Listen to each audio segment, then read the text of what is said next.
Hello everyone, see with Anjali में आप सभी का स्वागत है। आज हम लोग भौतिक विज्ञान का महत्वपूर्ण चैप्टर यांत्रिकी का जितना महत्वपूर्ण प्रश्न हो सकता है वो आज हम लोग डिस्कस करेंगे, जो कि सारे एग्जाम के लिए बहुत महत्वपूर्ण है।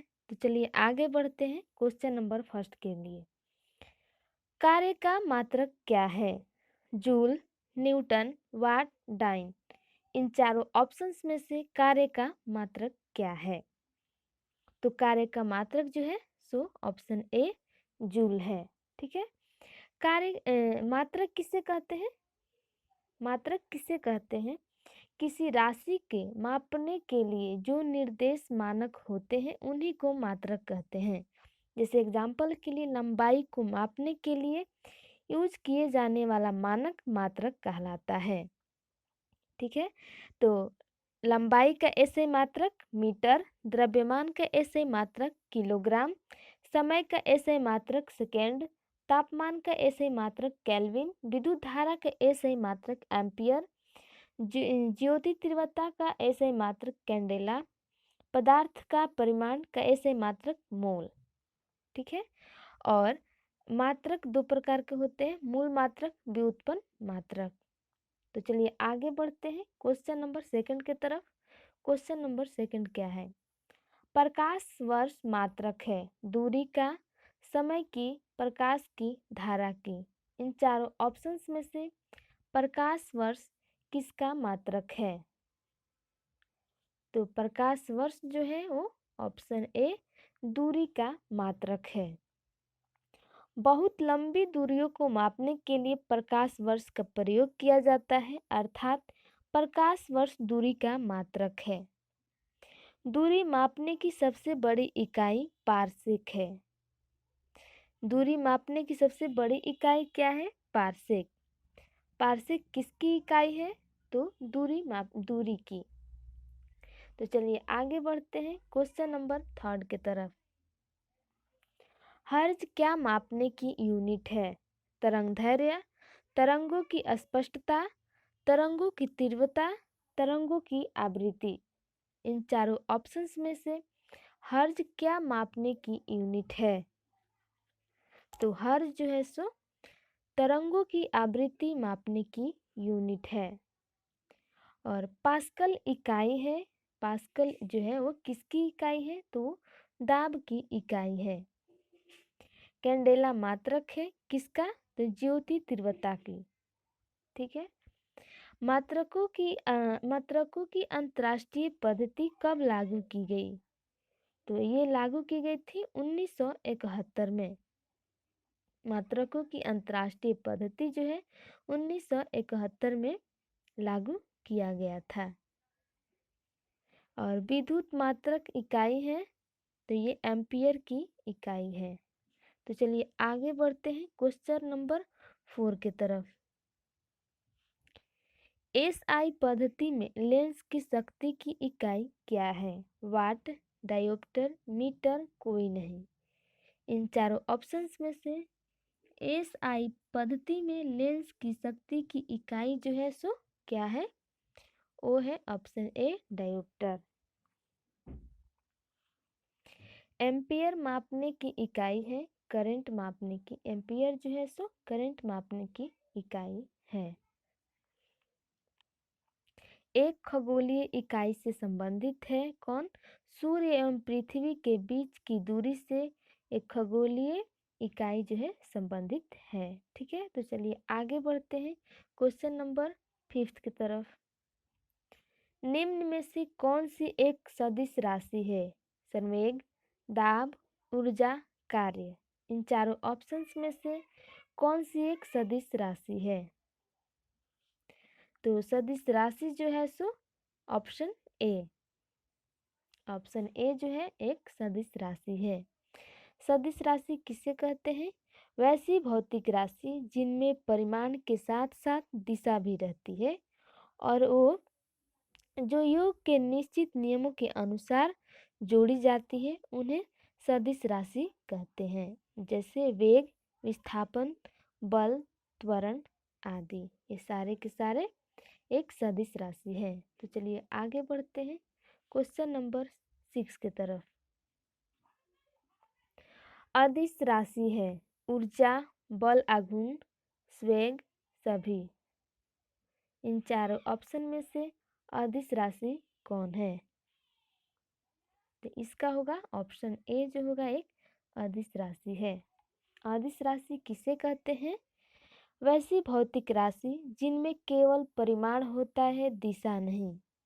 जिनमें केवल परिमाण होता है, दिशा नहीं, उसे अदिश राशि कहा जाता है। जैसे द्रव्यमान, चाल, आयतन, कार्य, समय, ऊर्जा, ये सारे के सारे अदिश राशि हैं। और विद्युत धारा, ताप, दाब, ये सभी भी एक अदिश राशि है। ठीक है, तो चलिए आगे बढ़ते हैं क्वेश्चन नंबर 7 की तरफ। क्वेश्चन नंबर 7 क्या है? किसी वस्तु का भार उस समय न्यूनतम होता है जब उसे रखा जाता है। कहाँ रखा जाता है? उत्तरी ध्रुव पर, दक्षिणी ध्रुव पर, विषुवत रेखा पर, पृथ्वी के केंद्र पर। इन चारों ऑप्शंस में से कहाँ वस्तु का भार उस समय न्यूनतम होता है जब उसे रखा जाता है? तो ये पृथ्वी के केंद्र पर, ऑप्शन डी। और एक क्वेश्चन देख लेते हैं। पदार्थ के संवेग और वेग के अनुपात से कौन सी भौतिक राशि प्राप्त की जाती है? तो ये द्रव्यमान जो है भौतिक राशि प्राप्त की जाती है। फलांग के अचर में किसका आयाम होता है? तो कोणीय गति का आयाम होता है। तो चलिए आगे बढ़ते हैं क्वेश्चन नंबर 8 की तरफ। क्वेश्चन नंबर 8 क्या है? क्यूरी किसकी इकाई है? रेडियो एक्टिव धर्मिता, तापक्रम, ऊष्मा, ऊर्जा। इन चारों ऑप्शंस में से क्यूरी किसकी इकाई है? तो ये जो है सो किसकी इकाई है? ऑप्शन ए रेडियो एक्टिव धर्मिता की इकाई है। जल में तैरना न्यूटन के गति के किस नियम के कारण संभव है? तो ये तृतीय गति के नियम के अनुसार ये संभव है। कोई पिंड तब तक विराम अवस्था में ही बना रहेगा जब तक उस पर बाह्य बल कार्य करता है। यह कथन किसका है? तो ये भी न्यूटन का कथन है। ठीक है, बल की परिभाषा आती है न्यूटन के किस गति के नियम से है? तो ये न्यूटन के पहले गति के नियम से है। ठीक है, न्यूटन के पहले नियम को भी कहते हैं, पहले नियम को जड़त्व भी कहते हैं। ठीक है, और गाड़ी खींचता हुआ घोड़ा किस बल के कारण आगे बढ़ता है? तो वो पृथ्वी द्वारा घोड़े के पैर पर आरोपित बल के कारण वो आगे बढ़ता है। तो चलिए आगे बढ़ते हैं क्वेश्चन नंबर 9 की तरफ। क्वेश्चन नंबर 9 क्या है? जाड़े की रात में अत्यधिक ठंड पड़ने पर पानी की पाइप जो है सो फट जाता है, क्यों? जमने के बाद पानी का आयतन बढ़ जाता है, जमने के बाद पानी की आयतन घट जाता है, दोनों सही या दोनों में से कोई नहीं? तो इसका होगा ऑप्शन ए जमने के बाद पानी का आयतन बढ़ जाता है जिसके वजह से पानी की पाइप जो है सो फट जाता है। तो रॉकेट की कार्य प्रणाली किस सिद्धांत पर आधारित है? तो ये न्यूटन के तृतीय नियम पर आधारित है। ठीक है, बल गुणनफल है किसका? द्रव्यमान और त्वरण का। जब कोई व्यक्ति चंद्रमा पर उतरता है तो उसके शरीर में उपस्थित है, क्या उपस्थित होता है? भार घट जाता है तथा मात्रा अपवर्तित रहती है। ठीक है, तो चलिए आगे बढ़ते हैं क्वेश्चन नंबर 10 की तरफ। द्रव चलित ब्रेक किसके नियम पर कार्य करती है?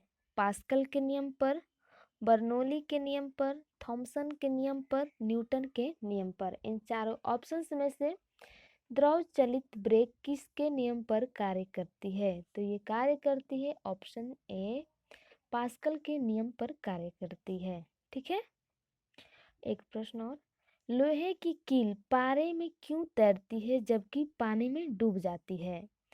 तो लोहे का घनत्व पानी से अधिक है तथा पारे में पारे से कम है, जिसके वजह से लोहे की कील पारे में तैरती है और पानी में डूब जाती है। बर्फ पानी में तैरता है परंतु एल्कोहल में डूब जाता है, क्यों? क्योंकि बर्फ पानी से हल्का होता है, एल्कोहल से भारी होता है, जिसके वजह से पानी में तैरता है और एल्कोहल में डूब जाता है। और स्टील की गोली पारे में तैरती है, क्यों? क्योंकि पारे का घनत्व स्टील की अपेक्षा अधिक होता है, जिसके वजह से स्टील की गोली जो है सो पारे में तैरती है। ठीक है, तो चलिए आगे बढ़ते हैं क्वेश्चन नंबर 11 की तरफ। सड़क पर चलने की अपेक्षा बर्फ पर चलना कठिन है, क्यों? बर्फ में सड़क की अपेक्षा घर्षण कम होता है। बर्फ सड़क से सख्त होता है, सड़क बर्फ से सख्त होता है, या फिर सभी सही है। तो सड़क पर चलने की अपेक्षा बर्फ पर चलना कठिन होता है, इसलिए क्योंकि बर्फ में सड़क की अपेक्षा घर्षण कम होता है। ऑप्शन ए जो होगा सो राइट होगा। वस्तु की मात्रा बदलने पर अपरिवर्तित रहेगा क्या? घनत्व अपरिवर्तित रहेगा। तैराक को नदी के मुकाबले समुद्र के पानी में तैरना आसान होता है, क्यों? क्योंकि समुद्र का पानी का घनत्व साधारण पानी से ज़्यादा होता है, जिसके वजह से तैराक को नदी के अपेक्षा समुद्र में तैरना आसान होता है।